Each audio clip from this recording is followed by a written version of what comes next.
किसी देश की फौज में एक नाकाबिल ने कमांडर के पद पर कब्जा कर लिया। वह विचित्र बातें करता था, ऐसी बातें जो शायद खुद उसे भी समझ नहीं आती हो।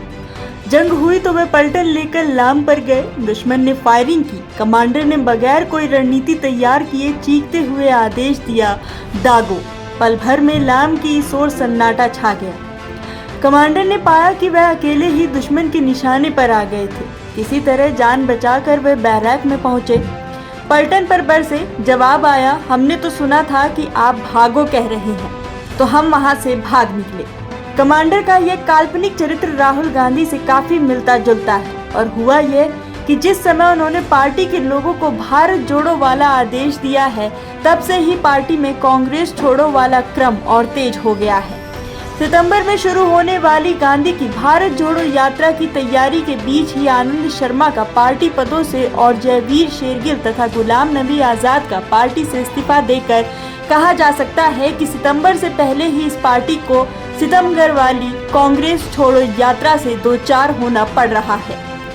सच्चे कांग्रेसियों के लिए एक तथ्य बहुत गंभीर है।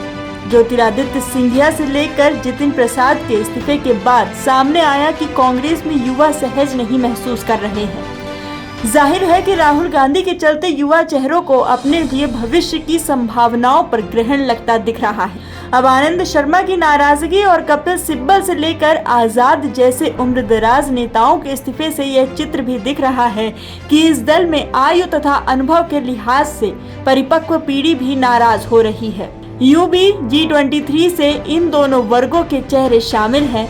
यूं तो राहुल गांधी को यह देखना होगा कि किस तरह वे दो पीढ़ियों में समान रूप से पनप रहे असंतोष के ठीक बीच में खड़े होकर इसके प्रमुख कारण बने हुए हैं। आजाद ने इस्तीफे में जो बातें लिखी वह यदि उनकी आंतरिक पीड़ा को दिखाती है, तो वे कांग्रेस की आंतरिक दुर्दशा को भी समान रूप से दिखा रही है। मजे की बात यह है कि सब लंबे समय से साफ दिख रहा है, लेकिन लगता है कि सोनिया गांधी, राहुल गांधी और प्रियंका वाड्रा यह सब नहीं देख रहे हैं। विशुद्ध चमचत्व की प्रतियोगिता में जुटा कांग्रेसी समूह भी ऐसे हालात का सच बताने की बजाय अपने इस आका परिवार को अश्वत्थामा हथ वाले आधे सच से ही अवगत करा रहा है। महाभारत में इस अर्ध सत्य को शंख की ध्वनि से दबा दिया गया था और कांग्रेस में चाटुकारों के जयकारों का शोर भी यही काम कर रहा है। और ये कहना भी गलत नहीं होगा कि सोनिया गांधी अपनी आंखों पर पुत्र पुत्री मोह की पट्टी बांधकर पार्टी को यूं मलहम पट्टी वाली आवश्यकता का शिकार होने दे रही हैं। राहुल पार्टी के लिए सफलता की बजाय विफलता का पर्याय बनकर रह गए हैं। प्रियंका 2 विधानसभा और 1 लोकसभा चुनाव में खुल गई तो खाक साबित हो चुकी है, लेकिन पार्टी के शीर्ष से लेकर पार्टी को गर्त में ले जाने पर आतुर समुदाय के कान पर मानो जू भी नहीं रेंग रही है।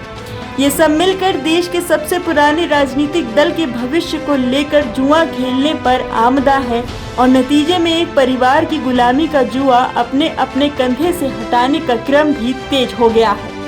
क्रिया की यह प्रतिक्रिया जिस तरह कांग्रेस को तेजी से कमजोर करने की प्रक्रिया बन गई है, यह विचारणीय है।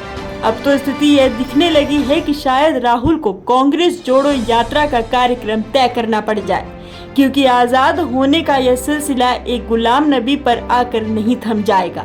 यह आज की तारीख में तय है। फिलहाल की इस खबर में इतना ही। देश और दुनिया की तमाम खबरों के लिए देखते रहिए जनादेश एक्सप्रेस लाइव।